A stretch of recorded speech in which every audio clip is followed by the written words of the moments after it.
Yeah, I know throughout training camp, preseason, one of the areas that you guys wanted to improve in is the turnovers. I know with the tempo and pace that you guys are kind of play, it's going to push the offense a bit, but how can you do that while taking care of the ball? Playing smart with no rush, and at the end of the day, yeah, we're gonna play up tempo. But if we get those many turnovers, it's not gonna work. So tonight was on me. Fourth quarter, especially the last two four quarters in the first two games of the season, we didn't start the way we wanted, and at the end of the day, um, yeah, you can play good 3 quarters, but fourth quarter it's winning time, and you can't make any mistake. And we start, I don't know how was it tonight, but the other game against Memphis was like oh 8-0 or something like that. Tonight was something like that again, and if we want to win games, we can get the momentum changing going into the fourth quarter. This is a young group, and you're one of the veterans of this team. You have a test tomorrow as well as a team with Trey Young, who can do a little bit of everything on the floor as well. What's your message to this group, just understanding how to take the next game and improve in those areas? We gotta be frustrated, of course, because it's on us. But at the same time, it's things that we can control, things that we can fix, and we gotta bounce back. Yeah, watch some film, see where we can improve. But tomorrow is a new day. It's a new opportunity, and you just have to go out there, play with a lot of confidence, like we are being doing, and be ready. This league doesn't stop, doesn't feel sorry about you because you got two games, DG out, whatever it is. It's gonna keep going, and it's a snowball if you don't want to stop it. And it's something that we have to come out with the mindset that we have been coming. First game of preseason was terrible. Last game of the preseason was excellent, I think, and it's because we improve. So from these two games, we gotta keep improving. In the Golden, ESPN, Cleveland, Ricky, how does your mindset change? Whether you're starting or coming off the bench. Back in the day, will really messed my mind, but it got to a point that it's basketball. You don't care, or you don't like really pay attention to that. You just stay focused on the moment, and once you're on the court, you got to know who your teammates are, where to get the ball. Of course, when you have consistency of which minutes you play and who you play with, it helps. But it's early in the season. We're still figuring out a lot of things, and I don't mind. Chris Fedor, Cleveland.com. Hey, Ricky. How deflating was that start of the fourth quarter and all those turnovers? Oh, terrible. We were having a really good game. I think we were playing a really good basketball, and started on me the last turnover in the third quarter at the end, and it was a snowball that we couldn't stop. Gotta watch some film to see really how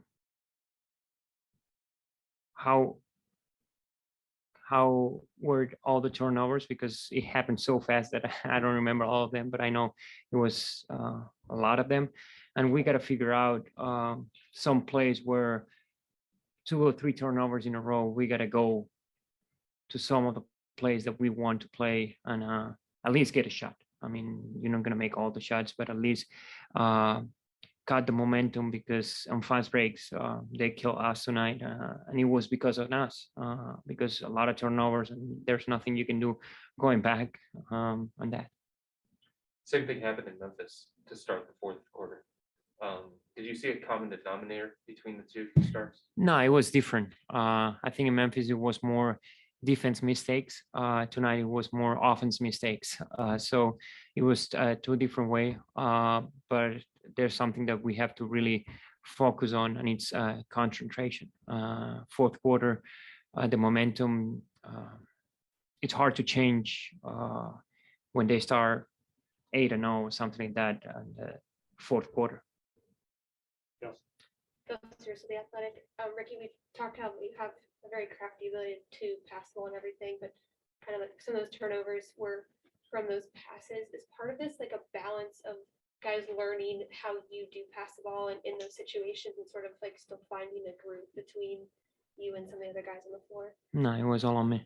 it was bad passes, and there's nothing to blame on them. It's all on me, and I take that blame and take this loss because it's something that as a veteran I have to lead the way in knowing that if there's 1 or 2 turnovers the next play, you can't like really rush it, and I push it maybe too much, and something that I will learn, and it won't happen again.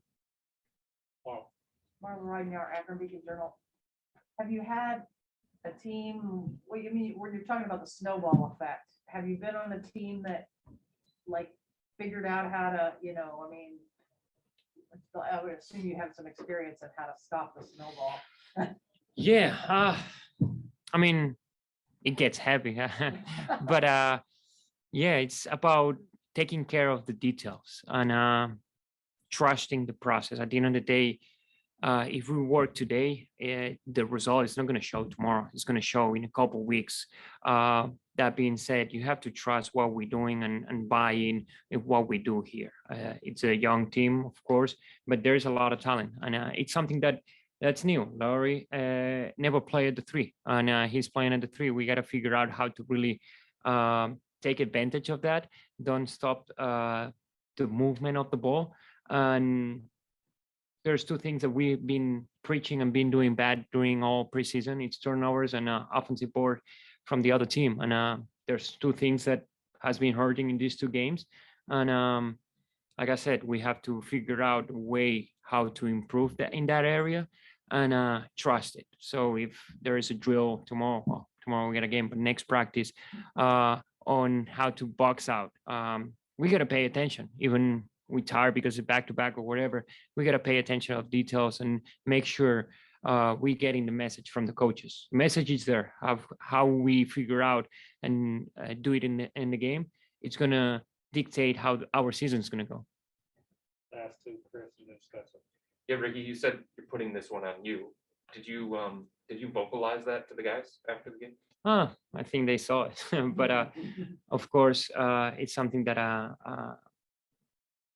I gotta talk to them. Of course, on the court, I was saying my bad, but it's not gonna work saying my bad. The way to really fix it is tomorrow and don't get any turnover. So it's something that I gotta buy in and on that and play my game. Of course, I'm a risky player, but at the same time controlling the tempo of the game. Thank you. Ask one special. Spencer Davies, basketballnews.com. Ricky, what's your favorite part about playing with Collin? I know you've been playing with Darius a lot in the preseason, but particularly the combination of you and Collin with him off the ball. He attacked the ball. I mean, the rim so good, and he's learning how to really figure out to only not be one-way player.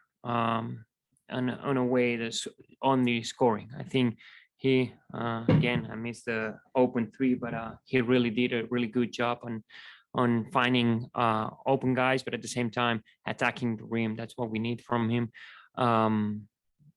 Really crafty, really improved shooter, and working hard worker. So really fun to watch him. Watch him work, watch him be around, and have that bull mentality that he even called himself young bull. So like I said, it's going to take time to really learn how to play with each one of them. But a guy like him just headman the ball and on open court, he's dangerous. All right, thanks. You guys seem to be clicking, firing on all cylinders offensively in the first half. What was the biggest difference for you in the second? I would say the second chance points as well as the turnovers. We can't get back and turn when we turn the ball over. That's the toughest thing. And then also just our selection down the stretch and just making a simple play and the easy play and not trying to make the home run play. So it sounds like that can be easily fixed. Is that the optimism within the group?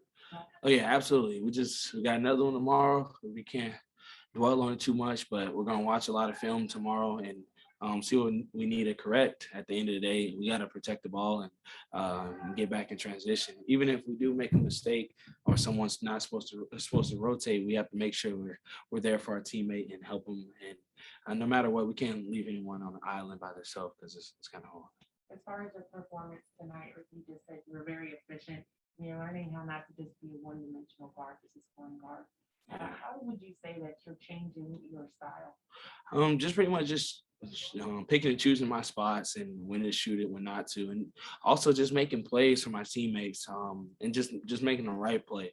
At the end of the day, as long as I make the right play and they shoot it, that's a win for us. And also to be able to allow us to rebound it. So just making a simple play, kicking it to the open man, letting him knock it down, and let's just continue to do that, and everything else is going to fall in itself. Kelsey. Kelsey, so the athletic, going off of that, actually, with the turnovers, when you guys want to play with this faster pace, what are you seeing, I guess, over these kind of first couple games at the balance between those two aspects? I would say rushing.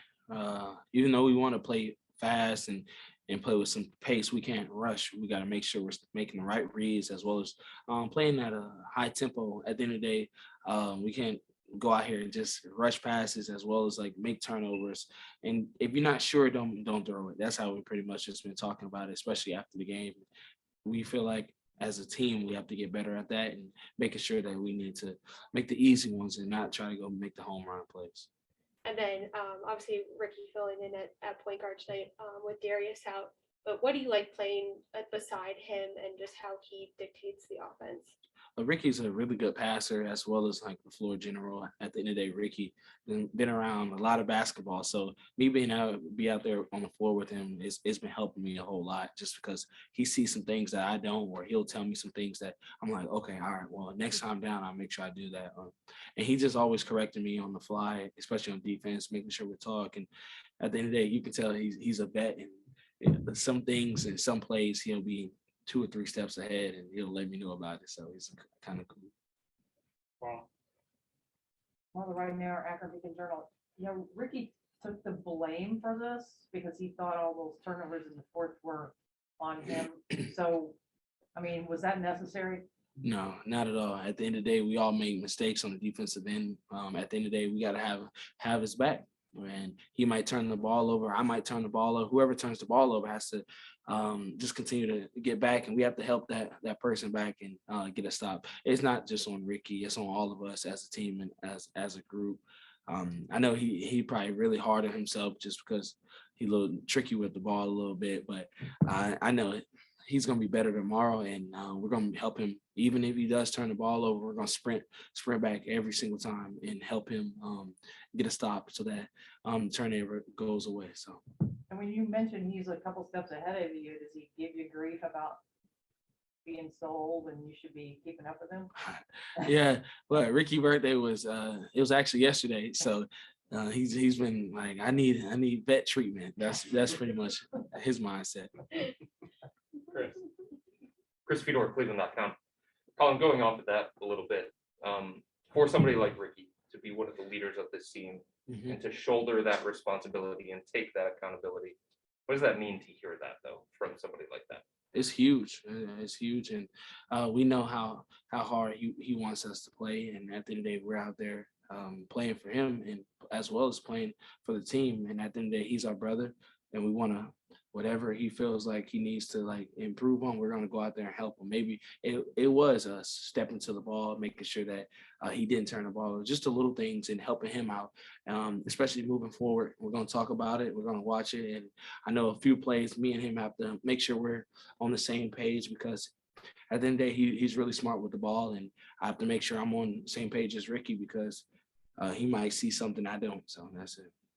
So it was a 1-point game going into the fourth quarter, and then they opened on a 19-2 run. Yeah. And then the other night against Memphis, it was a close game. Yeah.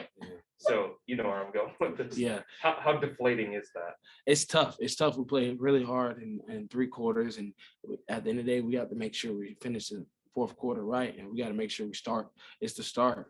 Just like last year, it was the start of the third, but now it's the start of the fourth. So we have to come out here and make sure we're protecting the ball and being cautious with the passes, just because when time starts winding down, things start happening, and we have to make sure we're just staying composed and making sure that at the end of the day, like, we're getting the shots that we want, and we're getting the plays that Coach drawing up for us.